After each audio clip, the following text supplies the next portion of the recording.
Bloomberg Audio Studios. Podcasts, radio, news.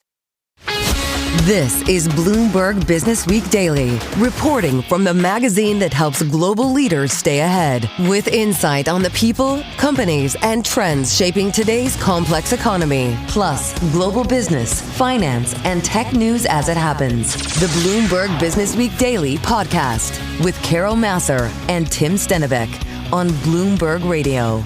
I want to bring in Michael McKee. He's international economics and policy correspondent for Bloomberg TV and radio. He joins us from Jackson, Wyoming, where he's gearing up for the Jackson Hole Economic Symposium. It officially starts tomorrow. Mike, though, getting a lay of the land. Mike, I want to bring you in just on the latest that we heard from Stewart and from the Federal Reserve with regards to these minutes. The Treasury two-year yield pairs its decline after the FOMC minutes came out. The majority saw inflation risk outweighing employment risk. Several members flagged the risk of inflation expectations unanchoring. Several said current rate may not be far above neutral, and several expected companies would pass tariffs to consumers. What is your instant reaction to these minutes? Well, it was very interesting because what we had seen is a fairly strong employment report for June in July. And then we got the CPI and PPI numbers that were more worrisome in terms of inflation going up. And the Fed met at the end of July. So they were already looking under the hood and seeing some issues with inflation growing. And that sort of mitigates, as Stewart said, against perhaps a cut in September if we get the same kind of numbers again. The question is, what are we going to get? Are we going to see more inflation? And if that's the case, the minutes offer support for the idea that the majority on the Fed isn't going to move if we get a weak employment report, unless it's very weak. Mike, when you look at some of these heads, and just, I know we still have to kind of parse through where tariffs come up in the minutes, many noted the full effect of tariffs could take some time. What's your understanding right now of just what that length of time means? What do most Fed economists think about just kind of how long it takes for us to really see the pass-through effects of tariffs? In general, they were looking for about 6 months, say the end of the third quarter, the beginning of the fourth quarter this year. But it's been complicated by the fact that the Trump administration has been on and off about the tariffs. First they put them on, then they pause them, then they bring them back, and now some more have gone on, and there are more to come. So this could stretch out over a period of time. And the other thing is a lot of companies brought in imports from overseas early to try to build their inventories so they could sell things to people without raising prices. Those inventories are getting run down, and prices are going to have to start going up. We've seen in earnings reports some companies, Home Depot yesterday, saying they were going to have to start raising prices. So we should start seeing it as the months go on. But the question is, does it happen all at once, or does it happen over months and months and months and take away people's belief that inflation is anchored? We saw Friday the University of Michigan numbers suggest that people are getting a little worried about inflation. All of this going to be top of mind for policymakers and officials gathering in at Jackson for the Jackson Hole Economic Symposium. Officially kicks off tomorrow, as I mentioned. So, too, I think will be among the things people talk about is what's happening with allegations that the president is leveling and others in the administration are leveling against members of the Federal Reserve. This time, Bill Pulte at it again. It's a most read story on the Bloomberg. It's about the director of the Federal Housing Finance Agency urging AG Pam Bondi to investigate Federal Reserve Governor Lisa Cook over a pair of mortgages. President Trump posted our Bloomberg News story to social media and said Cook, quote, must resign now. Mike, is this all about remaking the Fed? Partly about remaking the Fed and partly about the efforts the Trump administration has had to weaponize the government against Democrats. The thing about the Fed aspect of it is Lisa Cook is not a decisive policymaker. She's not a swing vote. She'll generally vote with the majority, generally vote with the chair in terms of leaving interest rates unchanged in recent months. Removing her wouldn't make a big difference in the president's goal of driving down interest rates, but it would give him the opportunity to name another person to the Fed. And they could name somebody who is much more sympathetic to low interest rates. And that's going to have people's backs up. A lot of economists already reacting negatively to this news. But we don't know what the bottom line is in terms of what Lisa Cook may or may not have done, and the Fed doesn't know. And so at this point, I wouldn't expect Cook or the Fed to comment on it. And we're going to have to see where the Attorney General takes this, if she takes it at all. Mike, you're not a politics reporter, but you were for many years. So I think it's fair to ask about this pattern of alleged wrongdoing that seems to be coming from the Trump administration, pursuing mortgage fraud allegations against other high-profile Democrats, California Senator Adam Schiff, New York Attorney General Letitia James. There's also the alleged impropriety that you've covered a lot at the Fed with Powell in regard to the remodel. How do you look at that? Well, I think a lot of it is basically just an attempt to influence public opinion. You throw the charges out there, and the public remembers that because they get big headlines. And then if somebody is cleared, or if the Attorney General and the Justice Department don't even take up the case, you don't hear much about that. And the idea is to build some skepticism in about these various people, so that when they take on the Trump administration, or they do something the administration doesn't like voting to keep interest rates steady, the president can blame them instead of himself or his own policies. We want to get to Jackson Hole because I can at least say I'm very envious of the background that you're sitting in front of right now. It looks beautiful. Can you talk about the tone, the mood? How much of the discussions at this meeting are actually going to be about Fed independence and who the next chair is? There's been so much talk, at least headlines, about Trump weighing in on who his pick is going to be, who's going to be the next pick. Is that really going to take up a lot of the conversations, or is it going to be more an economic symposium? Well, I suspect it'll be dinner party conversation. Well, it's not parties, but dinner conversations, and maybe on the sidelines. But the official subject here is labor markets in transition, which is a very timely topic given the fact that the labor market seems to be in transition, at least with the July jobs report.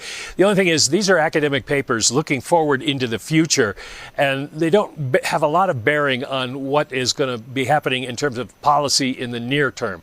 So I think it's going to be a bifurcated session where people are talking on the sidelines about what's going to happen next at the Fed. But the main program is going to be about what could happen down the road, 6 months, a year or so from now.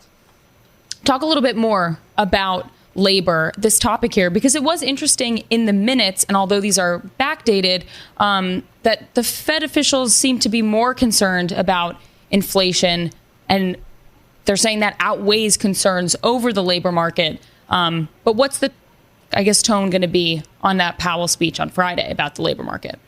Well, I would imagine that he's going to say we need more information. The Fed looks at the unemployment rate as sort of a proxy for U.S. growth.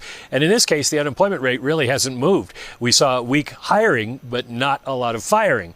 And so the Fed is probably going to be looking to see what happens with the August payrolls report and if anything bleeds over into the unemployment rate. That's maybe the point that Powell would make in a perhaps less direct way. The papers that are going to be presented here and the talk that's we're going to have here is going to be more about things like what's AI going to do to the workforce in the future, and what's happening with the retirement of the baby boomers and the inability we've seen so far of recent college graduates to get jobs. So it's more about the structure of the labor market than about what's happening because of tariffs or fiscal policy. Yeah, you add immigration to that mix, something we've spoken quite a bit about, Mike, this week when it comes to how that changes and potentially changes the labor picture moving forward. Hey, before we let you go, one more on the next potential Fed chair, David Zervis over at Jefferies, formerly of the Fed. That's where he began his career. Then he went to Wall Street. He was on CNBC earlier today. He said, the Fed has never been independent. The political pressures on the Fed have always been growing and continue to grow. He highlighted pressure from Democratic lawmakers in recent years on monetary policymakers to lower interest rates. Is the Fed independent? The Fed is independent, at least in terms of the way it acts. Republicans are pulling out or trying to make coincidences into causation. The fact that the Fed lowered interest rates in the past was not because they were trying to necessarily help a politician, but because the economy called for it. Remember, last summer, we saw the unemployment rate rise significantly, and that's just before the Fed cut rates 50 basis points, which is why they did that. That was the reason they they cited it. It makes sense. It wasn't an attempt to help Joe Biden, but because the two things happened at once, people like David Zervos are trying to make the case that the Fed is biased. But the Fed is not biased. They are biased only towards what the economy is telling them to do. You can argue about whether it's the right move to raise or lower interest rates at this point for what will happen down the road, but it's not a political decision. We are biased towards Michael McKee here on Bloomberg TV and radio. That's Michael McKee's Bloomberg News international economics and policy correspondent joining us from Jackson, Wyoming. Stay tuned to Bloomberg for continuing live coverage from Jackson Hole through the rest of the week. Mike McKee and company are on the ground in Wyoming to cover the Kansas City Fed's annual economic policy symposium. We've got a great programming Thursday and Friday coming up there. Stay with us. More from Bloomberg Businessweek Daily coming up after this. You're listening to the Bloomberg Businessweek Daily Podcast. Catch us live weekday afternoons from 2 to 5 Eastern. Listen on Apple CarPlay and Android Auto with the Bloomberg Business app. Or watch us live on YouTube. Well, you might remember looking up at the sky, or if you were there, or looking up at the TV and seeing the explosion of one of SpaceX's Starship rockets earlier this year. Certainly people are used to seeing the rockets succeed, not necessarily the Starship rockets, but SpaceX's Falcon rockets that are doing routine satellite delivery. It's become so routine that it's not even an event anymore when these things go up in the air. Not so with the Starship. Lauren Grush and Kyle Porter write all about the Starship's challenges for Bloomberg Businessweek and Bloomberg News. Lauren Grush is Bloomberg News space reporter. She's also the author of The Six, the untold story of America's first women astronauts. She joins us this afternoon from Austin, Texas. Lauren, what is Starship? Well, to put it simply, it's Elon's answer to starting SpaceX in the first place. It's the primary vehicle that he wants to use to send people to Mars and start a self-sustaining settlement there. Obviously, there's a long road from here to there, but that's ultimately what it's for. And then for other reasons, it's going to become essentially SpaceX's workhorse rocket. Once it's ready, it'll be responsible for launching all of their satellites. It's also on track to send humans to the moon, bring them back. So it's got a lot of responsibilities, and SpaceX is hanging a lot of hopes on it. Well, before it gets there, it's got to successfully get off the launch pad and, I guess, into orbit, which has it done that at all yet? So it hasn't done a full orbit around the Earth, but SpaceX has been conducting periodically done flight tests with Starship over the last few years, and they've been pretty spectacular. I'm sure people have seen footage from them, but these are flight tests, and they don't do a full lap around the Earth just because they're trying to test out certain capabilities that they're going to need to prove with Starship before it becomes fully operational. And so far, it's been able to go into space, and it has achieved near orbital speeds. But this year, it's been a little awkward for the Starship test flights. 2 of the flights have exploded prematurely, and then the most recent one, it did reach space and get into those near orbital speeds, but then it started to spin out of control on the way back to Earth and was ultimately disintegrated. And then, of course, there was also another explosion. It wasn't during a launch, but it was during a test.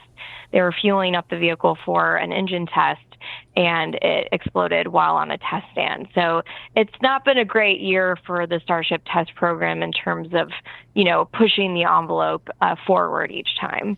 And now, Lauren, you write that Elon Musk, the company at least, well, I'm not sure if this is Elon Musk's directive or someone else at the company, but they're rearranging the employees and they're putting more people now working here on this Starship program. Is that right?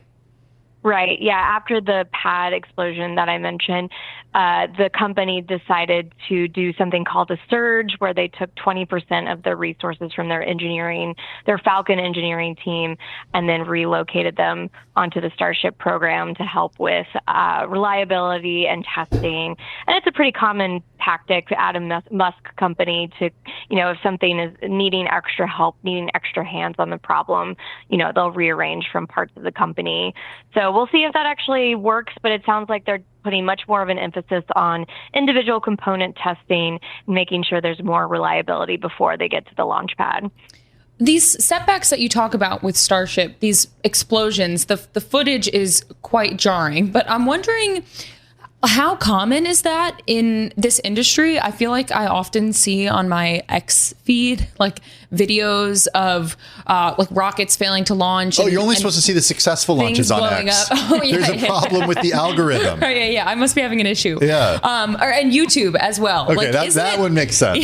Yeah. Isn't it kind of common that there are issues like these when you're trying to do something so ambitious? Like build a rocket? Oh, absolutely. I mean, especially for a new rocket, rarely does a newly developed rocket reach orbit or work perfectly as intended on its first launch. What makes SpaceX and Starship a bit unique, though, is that they most companies will try their best to have a perfect launch when they get to that debut. With SpaceX, they have this kind of fly fast, fail, fix, repeat approach where they like to fly as often as possible, knowing that they might actually have an issue and an explosion, and then taking that information, learning from it, and incorporating it into the next flight. I think what the issue with these latest setbacks has been is, are they actually pushing the envelope forward? Are they actually learning from those issues and then reincorporating them? Are they actually creating new issues? SpaceX likes to do a lot of updates, a lot of upgrades, and sometimes they might introduce an upgrade that has an unintended consequence that they weren't able to test until that upgrade was introduced, So, but they still they still consider these failures learning experiences. So I would say it's common for new rockets to have issues, but for SpaceX, they kind of barrel right into it without, and kind of have that expectation of explosions up front. We're speaking with Lauren Grush, Bloomberg News space reporter, also the author of The Six, The Untold Story of America's First Women Astronauts. Her story, along with Kyle Porter, among the most read on the Bloomberg terminal today. I'm wondering, Lauren, about the success of SpaceX in the private markets, because every few months we still seem to read about tender offers or share sales or raising money that value SpaceX even higher. Investors don't seem to be deterred by the series of unsuccessful attempts to orbit Starship. Mm-hmm. Yes, but we did find that, with this latest funding round that they had discussed, it might have actually could have been bigger if there weren't these very visible explosive setbacks that Starship has had. So I think that it does have an impact, but you're right. They have not had any issues with fundraising, and they probably will continue to be able to fundraise moving forward. So I think the dream and the promise of Starship is definitely very enticing. And then, of course, you can't forget about all of the other parts of SpaceX's business that are extremely successful, including their Falcon launch business, but also Starlink, which is producing the majority of the company's revenue these days. So I think there's a lot of other factors at play when it comes to, making those decisions as an investor. Okay, Lauren, you're the space expert here, so you can help us kind of put into context. So Starship is a reusable rocket. Is that the only reusable rocket out on the market? It sounds intuitively pretty remarkable to have a rocket that lands back down and comes back. But am I years behind the space advancements? No, it does sound remarkable, and I think that is part of the grand vision that makes Starship so enticing to people, right? It is billed as being fully reusable. Now, it hasn't actually demonstrated that yet. That's kind of why it's taking so long for SpaceX to get it right, because it's such a daunting task to perfect. Obviously, we've had reusability incorporated into rockets before. SpaceX, for instance, is kind of known for, revitalizing reusability efforts with its Falcon 9 rocket. But that rocket's only partially reusable. The first stage is able to come back, but the second stage does not. And then, of course, the space shuttle was also partially reusable when it was running for NASA. But again, parts of that didn't actually come back intact, and it had to be refurbished quite a bit between flights. But the promise of Starship, which would make it unlike any other rocket that has ever been developed, is that both of the pieces, the Starship vehicle on top and the super heavy booster on the bottom, are supposed to come back intact. And supposedly, from what SpaceX has advertised, that will make it extremely cheap and capable of flying rapidly. So, they've made quite big promises of flying, hundreds of times a day. Wow. I don't think we're quite at that level yet. We're pretty far away from that reality, but supposedly that's going to be the key that unlocks that future, right? Is that full reusability. Lauren, is it based on the folks you spoke to for this piece, the reporting that you and Kyle did, is it really a question of when, not if, this thing is as successful as Elon has laid out? Is that up in the air still? I don't want to make that judgment call, but one thing I will say is I never bet against SpaceX. Their MO is kind of proving the haters wrong, right? When they were first forming, they made all of these big promises and were going to promise to disrupt the industry. And a lot of, legacy space companies were, very, scoffed at their claims and what they said they were going to do. But then look at what they've achieved. They have been able to bring down the cost of going to space. They did achieve that partial reusability that I was talking about. And they've become, the predominant launch provider for NASA and the U.S. government. So, I will never say that SpaceX can't do something that it sets out to do. So maybe that is a roundabout way of answering your question. It works for me. Lauren Grush, Bloomberg News space reporter, thank you so much. Again, that was Grush on her article with Keel Porter about Musk's races to finish SpaceX Starship after failures and explosions. Stay with us. More from Bloomberg Businessweek Daily coming up after this. This is the Bloomberg Businessweek Daily podcast. Listen live each weekday starting at 2 p.m. Eastern on Apple CarPlay and Android Auto with the Bloomberg Business app. You can also listen live on Amazon Alexa from our flagship New York station. Just say, Alexa, play Bloomberg 1130. It is one of the most read stories on the Bloomberg terminal today. It's about Citigroup hiring the firm Paul Weiss to investigate complaints about the behavior of the bank's wealth management chief, Andy Sieg. He was brought in by Chief Executive Jane Fraser on a high-profile hire to drive a key part of her turnaround plan. Joining us now is Todd Gillespie, U.S. finance reporter for Bloomberg News. He joins us here in the Bloomberg Interactive Brokers studio. Andy Sieg, who is he? Well, Tim, Andy Sieg was brought on in September of 2023 by Jane Fraser to, really lead a pillar of what everyone knows really is one of Wall Street's biggest turnaround stories right now. Citigroup, one of the laggards on Wall Street, one of the least profitable big banks, has, really struggled to keep pace with its rival over the years. And the building a wealth management franchise that could compete with the likes of Morgan Stanley, JP Morgan, that has been a big task for Jane Fraser and a big priority for her. So she makes this star hire, this man who ran Merrill Lynch, or Merrill as it's now known, for 6 years as part of Bank of America.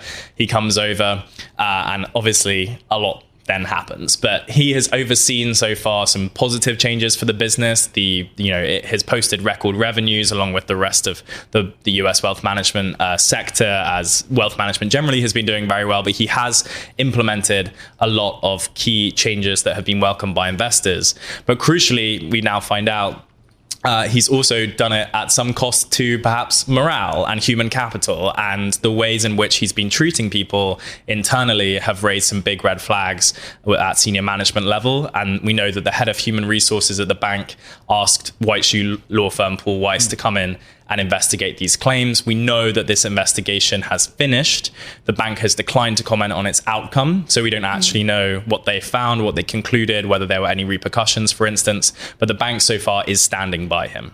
What has your reporting shown so far about just Sieg's management style and what could have potentially led to that Paul Weiss investigation? Right. We know that he sidelined and intimidated senior female executives, one of whom, Ida Liu, was one of the most high-profile female executives at Citigroup. She was there for 18 years until she left the bank. I've interviewed her many times. Indeed, yeah. I mean, she left the bank suddenly in January. A lot of people were still wondering what the real story was there. And this seems to be at least part of that. We know that he called, people's work pathetic in rooms, launched into expletive-filled rants against them. He made a male managing director cry and banged his fist on the table. So it seems to be, this isn't just sort of old school Wall Street necessarily. It seems to be, and particularly in 2025, this sort of seems to be another level of what some people might argue is toxic behavior. I want to bring up a response from Citi. This is according to a Citigroup spokesperson. You can see it on the screen if you're watching us on Bloomberg Originals or on YouTube. It is, quote, it is standard practice for us to engage an outside law firm to investigate allegations made against a senior member of the management team to ensure independence and prevent even the appearance of a possible conflict of interest. This is according to a Citigroup spokesperson. What else did you hear from the bank? Is that it? Well, the bank is standing by him, and that they're highlighting that, at least more than 40% of his leadership team are women. They mentioned that he has driven positive results and that he apparently continues to attract, leading talent from outside the bank.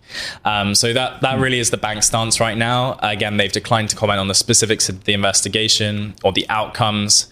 But what we've reported is there, and it's unclear exactly how this might develop longer term and what this, whether there might be any other impacts. But for now, it seems like the bank is standing by him. It's interesting you write in your article that while it's not entirely clear which allegations were reviewed by Paul Weiss, at least 6 Citigroup managing directors made complaints. That stands out to me because that number 6 is a lot, and it's at the MD level as well. That's the most senior position Absolutely. That you can have at a big bank like this. Yeah, that's right, Emily. And it's also worth noting that a large focus of some of these complaints was his treatment of a woman called Kristen Bitterly, who's also been on Bloomberg TV repeatedly herself. She runs the Wealth at Work division, which is one of the 3 core businesses of the wealth business at Citi. So she's a direct report, I guess, one of the 3 P&L heads underneath Andy Sieg. She is still at the bank.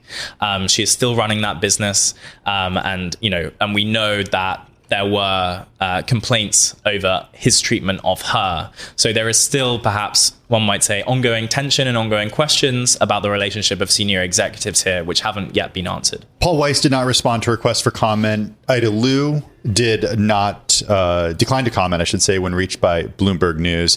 And then Kristen Bitterly, who you just spoke about, remains at the bank. She didn't respond to requests for comment either. Todd, back out a little bit and talk a little bit about the role of wealth management at the firm, especially under Jane Fraser, the goals there and how successful it's been. Yeah, I mean, well, Citigroup traditionally, I mean, it's been known as one of the most global banks, right? We have the private bank, which caters to particularly super high net worth, individuals with global footprints. They might have, assets across the world. Citi's private bank is quite big in Asia in particular. In the US, their market here, they're trying to become a bit more of a wirehouse, a bit more of a Merrill. They're trying to focus on a slightly more mass affluent market, bring in more investment assets that way. And they're also trying, interestingly, to reduce dependence on the balance sheet. They're trying to lend less. And we all know, big banks right now, capital constrained, and Citi in particular as well is trying to find ways around that. How do you make revenue without lending? What are the best ways of doing that? In their banking business, for instance, they're sending more deals to Apollo through a private credit partnership that they have now. In the private bank, they're trying to reduce how much money that they're lending to billionaires, or the intensity of that at least. And instead, they're trying to get more revenue by getting, up and coming emerging wealth to come on board at Citi and to invest more money through the firm's platform. You had mentioned, that this hire of Sieg was part of a turnaround. How do you anticipate this ends? I know there's still a lot of information that's unknown. You look at the shares of Citi, they did drop as much as 3% today, but now they're down less than 1%. What are the implications? Does this impact that turnaround story at all, you think? Yeah, it's obviously unclear how this might affect things like his ability to hire talent and, confidence in his leadership, for instance. But, it's hard to speculate right now. And obviously we should refrain from doing that too much. For now, the wealth business has posted solid returns. Citigroup will be posting results for the, for the next quarter in October. So we'll see how the wealth business performs then. But for now, the wealth business at Citi is the smallest of the 5 businesses. It's growing rapidly, and we'll sort of see how that pans out, really. Todd Gillespie, U.S. finance reporter for Bloomberg News, joining us here in the Bloomberg Interactive Brokers studio. Check out his story. It's on the Bloomberg Terminal. It's the most read or among the most read stories on the Bloomberg Terminal today. Citi investigated HR complaints against wealth head Sieg. Stay with us. More from Bloomberg Businessweek Daily coming up after this. You're listening to the Bloomberg Businessweek Daily Podcast. Catch us live weekday afternoons from 2 to 5 Eastern. Listen on Apple CarPlay and Android Auto with the Bloomberg Business app. Or watch us live on YouTube. I want to talk fintech, financial technology. Chime Financial, it's a prominent fintech, recently IPO'd. The stock actually fell below its IPO price of $27 for the first time. 69 days after going public, this is traders dumped shares of fintech companies during a sell-off in U.S. equities over the last couple of days, today included. We see SoFi, Block, Affirm selling off yesterday and today as declines in big tech stocks push major indexes lower. I want to bring in David Haber. He watches this stuff closely. He's general partner at the VC firm Andreessen Horowitz. It's perhaps among the most well-known in the world, having made early bets on Airbnb, Coinbase, Facebook, when it was called Facebook, Instagram, Figma, Lyft, Slack, Affirm, Skype, and more than 700 other companies. Also joining us, someone else who watches fintechs closely, Paige Smith. She's consumer finance reporter for Bloomberg News. Everybody is here in the Bloomberg Businessweek studio. David, I want to start with you. The fintechs I mentioned, Chime, SoFi, Block, Affirm, one of which Andreessen Horowitz has invested in. Yep. How do you think about these in the context of where we are in fintech? Is this like a sort of Web 1.0 in where we are with fintech? It's a great question. I think, we were chatting about, Paige and I were chatting about this earlier. I think a lot of fintech from, call it 2012 to 2018 were these style of companies. These were businesses that lead with a financial product. And they got started by really unbundling the bank, kind of building a wedge, whether it's a trading product or a fee-free mobile-first bank account in Chime's case. And as they've scaled, they've kind of rebundled product to try to become the primary sort of financial relationship with their end customer. I think where I've been spending time, and I used to run a lending business, which wasn't a direct competitor with these, but was a very challenging, company to lead, has been different, right? The types of fintech companies that I look for and most like investing in are those that lead with software or have the potential for a network effect, right? So often selling into large financial institutions as opposed to trying to compete with them directly. And it's been one of the things that I've been spending time the last 4 years here at Andreessen is just trying to bridge the gap between what's happening on the frontier in the startup ecosystem and many of these large financial institutions. David, I have a question for you as well about one of the companies that we chatted about, which is Plaid, and kind of this interesting dynamic right now around charging. There are theoretically, negotiations are ongoing, discussions are ongoing, and the regulatory environment is a little bit uncertain right now. But sure. The idea of charging for access to customer financial data, it was kind of an issue that was settled for a hot minute and has now sort of come back. I guess I would be curious about from your perspective, how does this discussion of kind of the banks sort of essentially like digging these moats around themselves to charge for this financial data? What are your thoughts on this? Yeah, so look, JP Morgan came out recently saying they wanted to charge the fintech ecosystem, I think $300 million for access to consumer data. And it was done under the auspices of, consumer protection and their own kind of cost structure to support this information. I think it's really just hiding the true intention, which is sort of an anti-competitive move, right? Ultimately, Plaid, which again, in full transparency, I helped seed the company back in 2013. Andreessen, we're large investors in the business, so I have a strong point of view here. But Plaid ultimately sits at the intersection between the bank, a fintech application, and the end customer, right? And so they do play this sort of intermediate role. But ultimately, I think it's who owns this information, right? JP Morgan has a strong point of view that they own the information. I believe that consumers own their own data, and that we need more open kind of standards, for how people are able to share their own information with other, third-party applications. The analogy that I use often is, do you own the photos in your iPhone, or does Apple, right? Should Apple be able to charge Instagram for you authenticating access to your photos? I don't think so. Right? I think you ultimately you should be able to share your photos with any application that you want to connect to. And JP Morgan is basically saying, no, your photos are mine. And we're going to be able to charge their Instagram equivalent $300 million for access to your information. I just don't think that's fair. And I think it's veiled under this sort of threat of, consumer protection and their own cost structure. The reality is, data infrastructure costs have come down so precipitously. And we're talking about your account and routing number, right, in your transaction history. It's really not that sort of technology intensive. And for many, banks, they don't actually have real-time APIs, right? And so for the long tail of community and regional banks, I think Plaid plays an even more important role in becoming this sort of like data utility and enabling kind of this ecosystem of fintech companies to build interesting applications on top of those products. Aside from Plaid, are you seeing investing opportunities that kind of capture that theme of perhaps consumers getting their rights to whether it be data, finances, or maybe even iPhone photos back?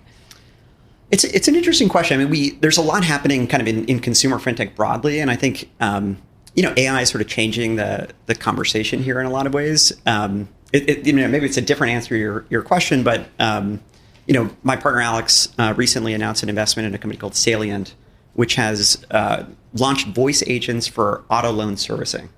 Right. And what's interesting in this capacity is, these are large non-bank and bank auto lenders that have, very large, armies of call center folks now using voice agents who can speak in, 50 languages, 24/7, fully compliantly, in many of these markets. And so I think it's an interesting question of how is sort of technology and the software actually doing the work, and how is that changing the relationship with, with the end customer.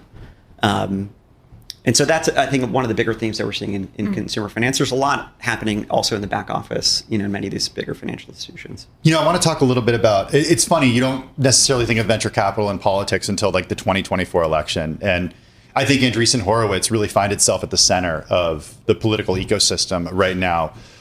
Mark's very close with the Trump administration. He's advised President Trump. He's been outspoken with his support. The firm hired Daniel Petty after his acquittal. I think people would say that's political there. Andreessen Horowitz's very first hire, Scott Cooper, now a month into his gig as HR chief for the federal government.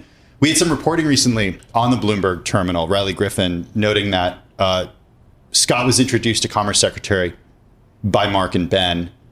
What is, they have this connection to or relationship with the Trump administration. How do you feel about that in the sense of like having a direct line to the administration or a direct line to Washington, given Andreessen Horowitz's involvement in this administration? Look, I think from a macro perspective, 15 years ago, technology was sort of this industry that existed, only in Silicon Valley. It was sort of not part of the conversation in DC. It wasn't really a conversation in most industries. Mark, famously wrote this essay, Software is Eating the World. I think that's happened, right? Technology is now proliferated across every industry, in our society, in our economy, and as a result, is directly impacted by, DC and the regulatory environment. And so I think their point of view is it's really not partisan. I know that there's a lot of headlines that have happened, from the presidential election, but fundamentally, I think our view is we want to support what we call the little tech agenda.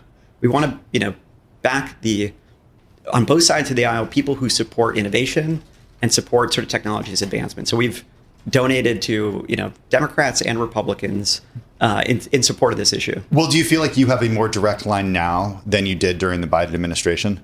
Certainly, I think as a firm, we've taken a much more front-leaning approach. I think Mark and Ben and others at the firm tried to spend a lot more time, in the prior administration. I think that was part of what governed their, decision to be more vocal, in this presidential election. I think it's important in general to have a dialogue with DC because, again, I think technology is just, permeated every part of society. And you have the largest technology companies with massive lobbying arms in DC.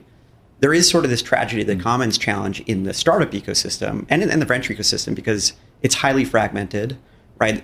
These are relatively small institutions. And so I think their belief is, if not us, then whom?